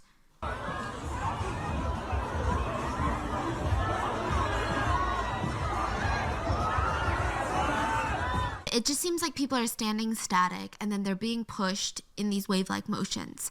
But the unsettling part was the survivor is saying that a group of people were pushing the crowds on purpose. More and more survivors came out to confirm these stories, and they said, yes, there were a group of guys screaming push, and they were pushing hard. One survivor said that they heard a guy say, let's just all push, kids, push, push, push. The survivor said they could see the crowd surge and they were all thrusting forward and a bunch of people started collapsing in front of them. A lot of survivors all seconded this story, and some even mentioned seeing a guy with a rabbit headband being the leader of the pushers. They said that they heard him scream, "Go crazy, kids, push." One survivor said about the rabbit headband man, "I really felt like I was in hell. People in front of me were crying for help. They said that they were dying and couldn't breathe. People behind me were screaming and pushing, and I was like, wow, this is what hell feels like. My feet were lifted up from the ground. I couldn't breathe. Suddenly someone grabbed me with their hand, and I was crying. They had saved me. Like, they shouted at me to make myself pull myself together. There were still people around us screaming, partying, singing. It was so evil. It truly felt like hell. I saw people being crushed together and dying. If I ever see that person with the rabbit headband again, I would gladly stab them." Another witness said, Wow, "I can't aggressive. believe what had happened. I saw people laughing. I'm not sure if they found it funny or if they were too scared to know what to do." What's wild is that during this entire tragedy, there were people that were still partying, like I said. A survivor from India, Nuville, said that it felt like waves were coming down on him. There was nothing you could do. It felt like you were being sucked in the crowd. And it's like the crowd has a mind of its own. The only reason he said he survived was a woman, ironically wearing angel wings, waved to him, and he was able to find his way up to a high step in the alleyway. What an and from there, he could see people dying. Wow, what a weird, ironic twist. Yeah, only on a Halloween during a tragedy would you find that amount of concrete irony. He said there were so many of them. There was nothing he could do. He felt so helpless. He tried to scan the crowd for his friends. He reached for his phone. Nobody picked up. No. The most heartbreaking part was that he saw this man on the side of the road afterwards, just tunnel vision, performing CPR on his friend, just going at it, not taking a moment to breathe for like 30 minutes. He had sweat dripping down. I mean, he himself was so out of breath, like 30 minutes. Yeah. People tried to drag him away because everyone knew that his friend was gone. Yeah. Wasn't it like, I watch a lot of Dr. Mike or whatever. No, not Dr. Mike. The big old doctor dude from the YouTubes. I watch a lot of his stuff, and he has been saying that like after 30 minutes, even if you save them, you don't save them. You basically save a brain stem, and they don't come back. You gotta at some point call it, which But he is still unfortunate. went on for 30 minutes. And Nuville said it was evil because he turned to the right and he saw a few people fixing their faces while this was all happening, as if nothing had happened. Another witness survivor said they lost faith in all humanity that day. Now, back to the pushers. People in the back felt like they could push their way through the alleyway, and allegedly some of them screamed, "We need to push to get through." Some even said that the two Korean words, push and go back. So you had half the group wanting to go back, and then you had half the group wanting to push. It was just at odds. And above the loud music, the chaos of the screams, it was hard to hear what people were saying. So 밀어 means push, 밀어, and then 뒤로 means back. So 밀어, 뒤로, 밀어, 뒤로. It's confusing. Yeah, so with the music, maybe it was confusing. So netizens took their jobs as internet sleuths seriously. They were able to find out who the rabbit headband guy was. They tracked him down online. They start leaving him comments, messages, telling him, you better turn yourself into the police because you are the killer. You're the cause of this tragedy. It looked like they weren't going to stop until he was taken down. The rabbit headband man went on to Instagram to state that he and his friends were being hunted down. And he said, yes, that's me in the rabbit headband in the pictures. But my friends and I had already left Itaewon Station when the crowd surge happened. So we were not the ones pushing. Like, maybe there's another guy with a rabbit headband, but it's not me. He posted his subway ticket to show proof. And it showed that he did indeed leave Itaewon Station at 9:55 p.m. Wow. The police were also able to confirm that he was not in Itaewon at the time of the crowd search, and he wasn't found responsible for the pushing. Super. There were other rumors of a guy that went around pouring Vindication. It works sometimes. Okay. oil on the ground so that people would slip and fall. What? Those were later proven to be false. Okay. But the witch hunt didn't end there. I mean, I think people were just looking for someone to blame. A lot of angry netizens were looking especially for when you have just this big of a anyone. crowd. Even journalists started to blame people. I think they were just looking for provocative stories. So they start blaming. If there is no fault, someone has to be at fault. But unfortunately, there's no fault. So unfortunately, there's nothing to happen. A very popular live streamer, let's call him K. Netizens speculated that K was the reason for the crowd surge because he streamed that he was in Itaewon and all of his viewers swarmed to see him, causing an influx of the traffic. So they were like, it's his fault for so recklessly telling his viewers that he was in Itaewon. And then he was like, no, I happened to be in Itaewon and I couldn't leave the bar because it was so dangerous. In the same breath, another celebrity was being blamed. Yuain, he lives in Itaewon and everyone speculated that he went out and people started spotting him outside and that's why they flocked to Itaewon. But in this case, Mr. Yu's agency came out to say that he wasn't even in South Korea at the time of the tragedy. So it genuinely just seemed like people were going looking out for to anything. blame one individual. They were just trying to find someone. But that was proving to be very difficult. So briefly, the public, the netizens, the journalists, they start blaming the businesses. They start turning their attention on the businesses. Why? They said, you guys didn't help out with the crowd surge. The businesses in the alleyway could have saved people, prevented the crowd surge. That's what they're saying. Now, a lot of this rumor comes from the fact that a bar, Waikiki Bar, was seen closing their doors and not letting victims in. But one of the owners and the employees have come out and said, basically in the beginning when the crowd surge was just happening and people were running in, we didn't know what was going on. We thought they were drunk.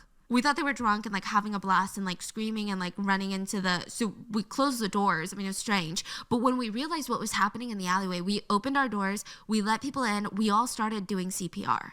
But it didn't matter because netizens were going crazy.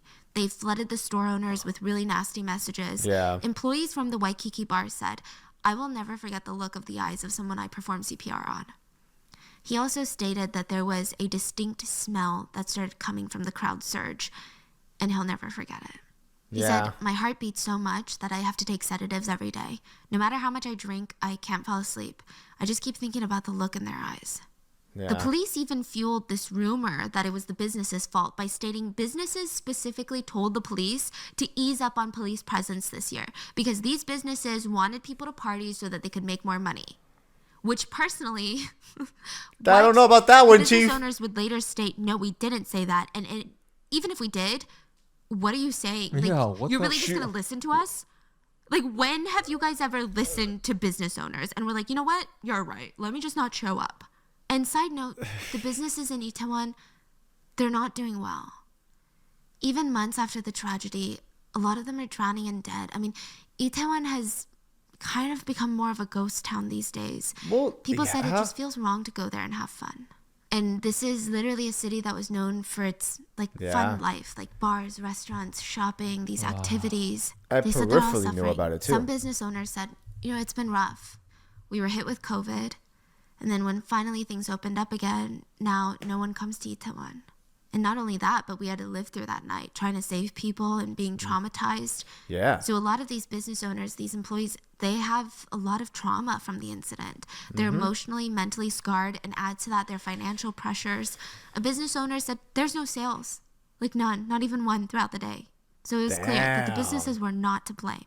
It's going to be a So ghost since town pretty individuals soon. in attendance, the businesses, they couldn't be blamed, the internet started making it very political. Now, this is very intense, and like this, when you start going into the whole Itaewon story, there's so many layers to it. I mean, you think it's just first police planning, the city planning isn't good, and then it just gets very crazy. I feel like... So October 29th, earlier in the day, I feel like there's a very strong presence to blame the police for not showing up when they're supposed to, but that's just me, you know? If when they get a call, finally they dispatch at 11 whatever, and they show up at 11:30, they were 15 minutes away. Why the fuck weren't you there at 6:30?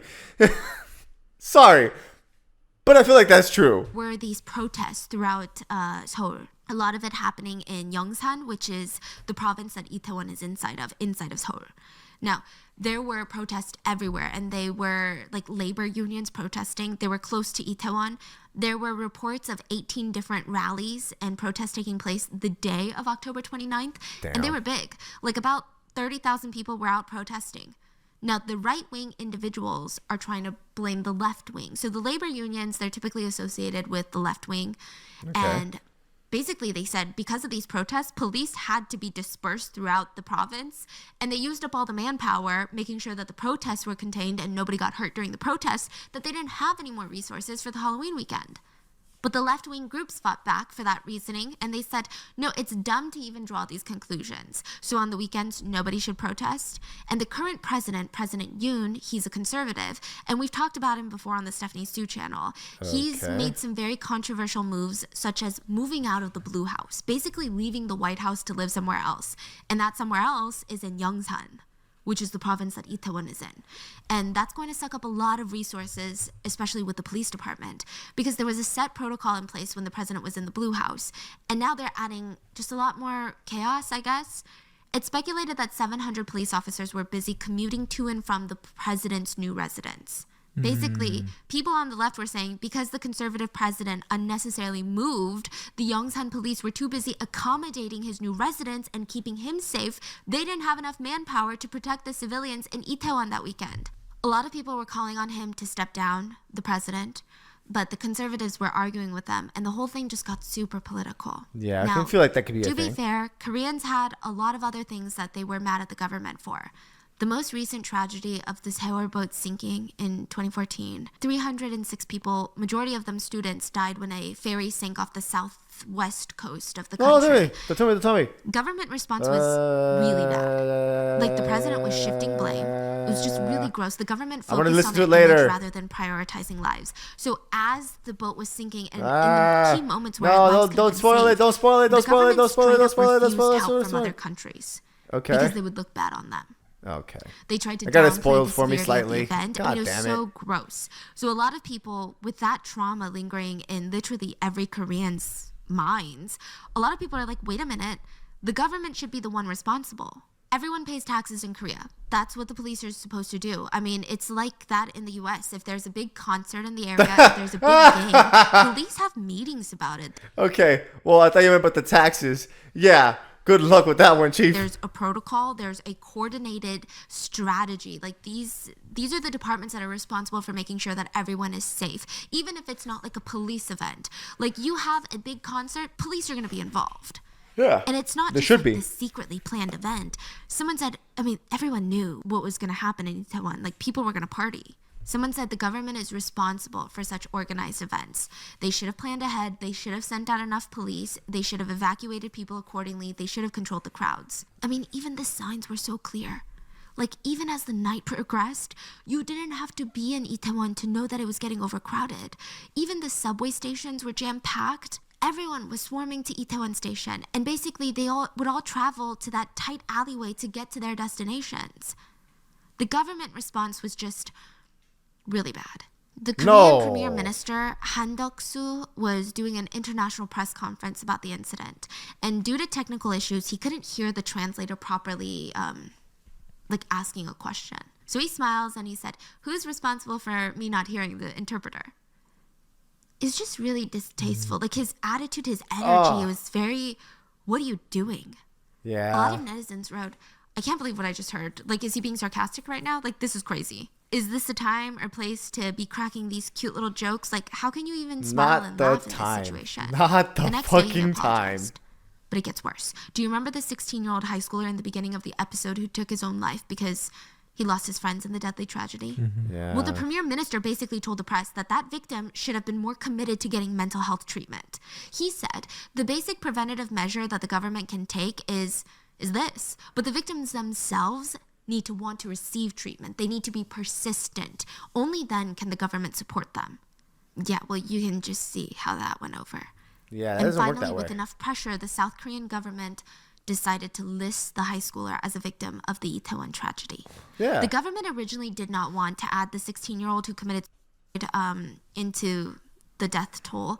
The government didn't know, because it gets super technical, but the families of the victims could be able to receive some government assistance when it comes to mental health help and funeral costs. So I think for the parents, they wanted him to be listed as a victim of the tragedy, not for the money, but because he was. This is why he died. It was like that incident didn't have he happened. would. he Yeah, he taken wouldn't have. his Yeah, life. exactly. It's pretty straightforward. So Yeah. yes, he is a victim of the Itaewon tragedy. But you can see how the government had incentive to not have him listed. They didn't want to raise the death toll. They most likely didn't want to acknowledge the level of trauma that the incident would cause to the survivors. Bro, to what everyone. the? Yeah, dude. People were dying on top of each other while physically still alive. Spitting up blood and vomit everywhere because that's what your body does when you get squeezed. What do you mean it's not traumatic to cause like PTSD and fucking weird shit? Of course it will. Absolutely it will. So after the government's response, the president also said his condolences, but it was just very... Dry? And again, this has nothing to do with like political parties or who the president is or what he stands for, but I just think in any situation like this, it's just a very lukewarm response. It was very PR. So after the government response, different. parents of the victims, they weren't happy. One of them said, "This is a PR response. They should show us that they're working hard to prevent The things Disney like this from ever response. happening again. Like we need to know what's being implemented so it doesn't take place." Another victim's mother was so angry, she tore up the condolence wreaths that were gifted to her by the president and the mayor of Seoul. Damn. She said, "The government failed to protect the children. Flowers are useless."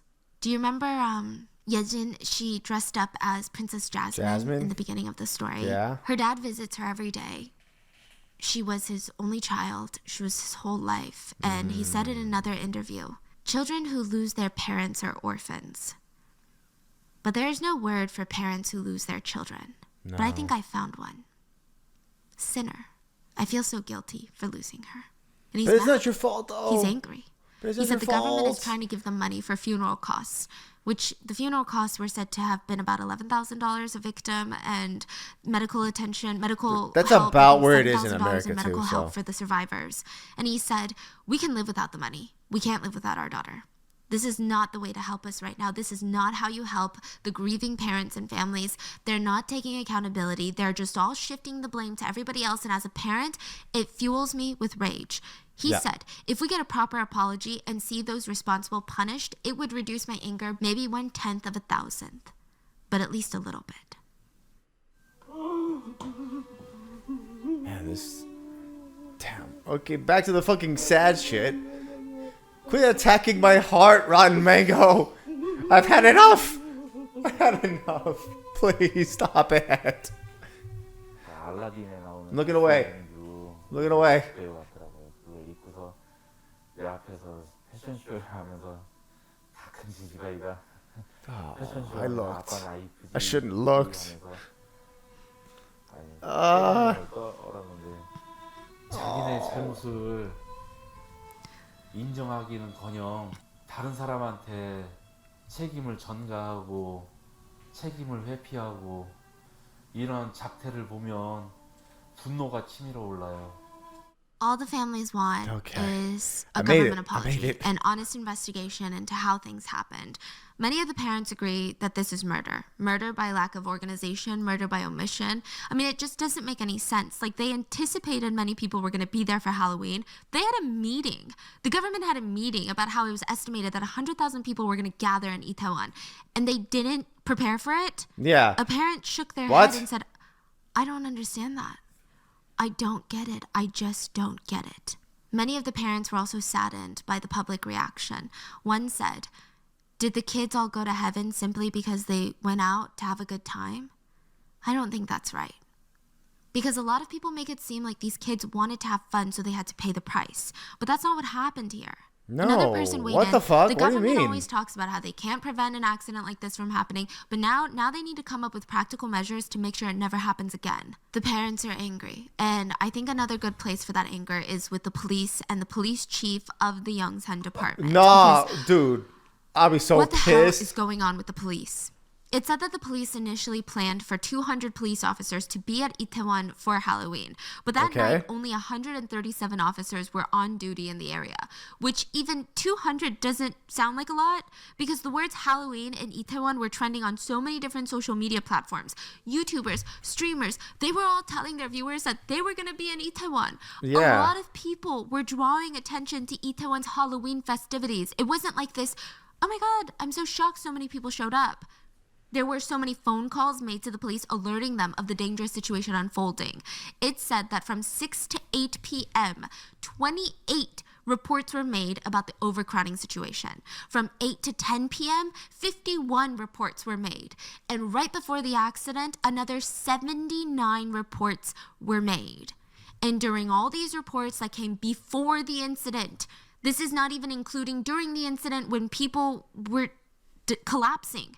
Yeah. Only 4 police officers were actually dispatched to the scene. And That's I don't so know if they did anything. ridiculous. Like maybe they told their superiors that something bad was happening and the superiors didn't care. I don't know. Maybe they didn't think anything was happening. And the first reports came in. The ratio is so stupid. 110,000 people for 4 police officers. That's less than the quadrant in Los Angeles that I used to live at. What are you doing? Hours before the actual tragedy. One survivor said, "It would have been nice if there were policemen trying to maintain order, but there was not a single police officer in the beginning that I saw. And once the accident happened, it was hard for them to enter the scene and help." Yeah. So after the tragedy, there was an investigation into the police, and an official said, "Oh, those reports coming in, they were just general reports about inconveniences that residents had." So police chief of the Yongsan Police Department, Lee Im-jae, he was investigated. And wow. Okay, so the day of the incident, when the reports of the dangerous conditions were coming in, the police chief decides that he's going to end up going back to the police station. But instead of walking there, which would have been a 10-minute walk, he decides he's going to drive to the police station. And it would take him nearly an hour to drive to the police station in critical moments because he didn't want to walk. Then when he gets to the station, he goes up onto the rooftop to check it out. He's thinking that maybe he can see the alleyway from the police station rooftop. But imagine, people are in danger and you're like, let me walk up to the roof to see what's going on. Additionally, he tried to hide what his schedule was like the day of the incident, but reporters were able to piece it together. And also, side note, the president of South Korea called this man personally and he didn't pick up. So let me walk you through that day that he really didn't want you to know about. He claimed he arrived at the scene at 10:17 p.m. and he took charge immediately in saving lives. But instead, what really happened was he was overseeing a rally, a protest that was happening near the president's office in Yongsan. That ended around 8:30 p.m. He went to a local restaurant nearby for dinner with other officers at 9:24 p.m. He received the first really bad reports about the crowd situation, so other subordinates at the police station disregarded all the other prior phone calls. Oh, At what 9:30, fucking they were like, "Maybe we should assholes." tell the chief. Wow. So he gets to the restaurant 9:24. Oh, at 9:30, what- he gets it. What do you think he would do? He Dude. continues his dinner. He continues his dinner. Oh, He what an eats asshole. leisurely Oh. for about 20 minutes. He goes to his car at 9:47 p.m. and he drives to the police station to respond to this. Now, this is what's insane. From that Seolleongtang restaurant to the police station would take him 10 minutes to walk. He chose to sit in traffic for an hour because he wanted to drive. He got to the police station at 10:55 p.m. It took him an hour to go half a mile. It could have been a 10-minute walk. And then he's seen on CCTV walking from his car to the police station. And if you see him walking, he has his hands behind his back as if he's leisurely strolling around while people are dying. Damn. Is he not behind bars? Oh, he is now, yeah. Oh, well, but So, believe it. I yeah, would that's want his to him to emergency be. level. He gets to the police station, goes to the roof to check out the situation. Later, he tried to lie to Parliament and said that he requested additional safety task forces for Halloween, but he was rejected twice. He said he requested, they kept saying no, so he had to make do with the amount of officers that he had. Four, this was though? a complete lie. He never requested extra security forces. Okay. Actually, a police officer for the Yongsan Police Department reported that he told superiors that they need to look into crowd safety and deploy officers for Halloween weekend. But his superiors told him, and I quote, focus on the large-scale rally near the president's office that night instead. And just to expand on that, at the time, 1,100 police officers were near the presidential office in Yongsan. And the same day, 4,700 highly trained crowd control officers were near the president's office. Man, they were tasked what? by the administration to monitor anti-government protesters. Why, though? None of them were sent to Itaewon. So it left only 137 officers for Itaewon, and only 137 of them, that's literally nothing. No officers, out of the 137, no officer was in charge of maintaining security and safety. Like, there was no game plan, there was no thought out strategy. These 137 officers didn't even seem to be working in unison to make sure everyone stayed safe. In fact, these officers were told their main focus for the night should be on cracking down on drug usage in Itaewon. Police Chief Im Jae was arrested December 23rd of 2022, so Yeah, not fuck too that long guy. ago. He's still being investigated. 2 other officers were immediately arrested because allegedly they told their subordinates to destroy internal reports about the phone calls that were being made to warn the police about the crowds. And as of Oh, January asshole. 13th of this year, there have been 23 people that were indicted. Half of them are police officers. Most of them are accused of contributing to the death toll through negligence or even trying to destroy official documents that might include criminal evidence. Out of that group, the Damn, highest ranking bro. official so far Damn, is the bro. chief What? of the Seoul Metropolitan Police. So Yeomjae is just the Yongsan, the province, but Okay. the actual Seoul police chief was arrested as well. Wow. There's still a lot of questions, though, like why wasn't the subway blocked? That's a huge point of contention. So normally the Korean government will block the subway stations, and typically it's done through the police. The police will tell the metro department to skip a station during big events. So Itaewon was becoming overly crowded, so the first thing that they should do is make sure nobody stops at Itaewon anymore. It Oh, just that makes a lot of bypasses Itaewon, sense. right? You would think that's the next So people step. will- so but people the subway walk station in. wasn't blocked, which we know is super important because of the location of the Itaewon station with the alleyway and how the like- tragedy unfolded. So why wasn't it closed? There are 2 sides to this: the police's side and the transportation side. Completely different government departments. The police said, oh yeah, we asked the Itaewon station to stop. Like, we asked for this station to be skipped to help disperse the crowd when things started amping up. We even asked if the subways could give people free tickets out of Itaewon. So really help them out, right? So we could control the crowds better. But our requests were denied twice. The Metro department came out and is like, no, that's not how it happened. That's not true at all. The police were only asking us, how do we make requests for free stops for people? Like free exits for people. It was like a nonchalant question, so we answered it with our usual response of like, this is the official format on how to do it. They weren't even telling them like, this is an emergency. The Metro said that they can't control it on their own. Oh my even if God. passengers were like, People need to learn how to communicate.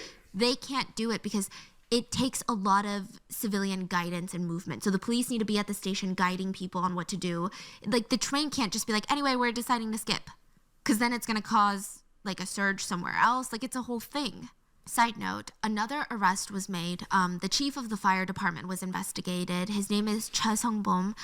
The police stated, they stated that the chief of the fire department, Choi, did not respond properly to the scene, which is rich coming from them. But I guess Right. there was maybe some valid criticism. So the first ambulance at the scene was actually sent from a different province. So they're like, explain yourself. That's what the police are saying. Oh, wow. But nobody liked this take. Like, not the net. Everyone, hey, bitch, the fuck happened? Like, really nobody. So Fire Chief Choi was there at the site. He was the control tower. He was guiding police officers, the firefighters. He was Wait a managing minute, the what? chaos, Did you guys hear that? Hey, bitch. That doesn't work. I said, hey, bitch, and Bixby went off. Amazing. best of his ability. And I'm sure there is a lot of critique out there about maybe it wasn't the best managed, but he did seem to try. The police claim that the incident was further escalated because the fire chief's poor management of the disaster. It just really seems like they're trying to point fingers, if I'm being honest with you. Yeah, Even that's what the it sounds like. prosecutors, basically the DAs, were like, no, like, let the fire chief go. And Yeah. the firefighters came together to support him. They did not believe that this was the right decision. No. It felt like the government was using their chief as a scapegoat. Yeah, that's what I'm saying. It's a Even most scapegoat. netizens and Korean citizens did not agree with this because I do think that there is always a level of distrust with police. But with Everywhere. firefighters, they were truly acting as first responders. It wasn't even in their plans. Like, they weren't necessarily the most responsible for making sure that the crowd surge didn't even happen in the first place. That falls on the police. So Yeah. they came in afterwards to help. A lot Yeah. of firefighters spoke up and said, we gave our everything at the scene. And it wasn't enough, but we gave it all. They said that they watched through the body cam footage to learn and to see what they could do better. And one firefighter said, one thing I noticed is that there wasn't a single moment where any of my colleagues, not a single moment where we were walking. And I think that's supposed to call upon the chief of the police for his nonchalant attitude while the tragedy was taking place. Just fucking not doing Where anything. we are. Like, it's crazy that there's no end right now. Like, there's no, okay, guys, and maybe we can all sleep better at night because this is what's being done. No, it's just, Like, that's just where we are. yeah. It's so much more impactful to hear these personal stories because it just sounds like a crazy story, but to hear individually every person how this is impacting them is, I don't know, it just brings so much realness into this. It's too And real. I know a lot of people were focusing on the people partying and screaming on the beach and stuff, but just hearing how all these regular civilians, the way that they were trying to save each other, like, Yeah, it's difficult, man. I think the one thing that we should try to remember is the news cycle moves so fast. Way too fast. And I just hope that the parents, the families, like, they get the answers that they deserve. In due time, One quote from the parents breathe, really stands out to me, breathe. which is, please serve our kids justice on their way to heaven. And there's a sign that was put up outside. This is a sign that was put up around Seoul everywhere. Damn, And it says, please don't bro, forget about us. man. About Itaewon. That is it for today's main episode.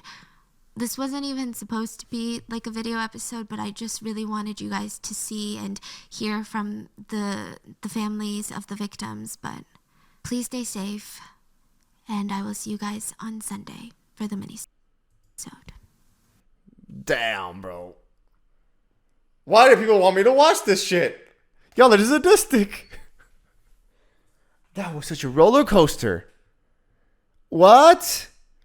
First of all, fuck that police chief. You got reports coming in at 6 being like, bro, this shit is unsafe. 7 o'clock, shit is unsafe. Don't do nothing till 11 fucking in the PM? Go fuck yourself. Oh my god damn, bro. This is a different story. And Rotten Mango Lady, I don't even know what your name is. She's a really good storyteller. God, I cannot handle you with the storytelling. You tell it differently, and my emotions were high. I almost fully cried.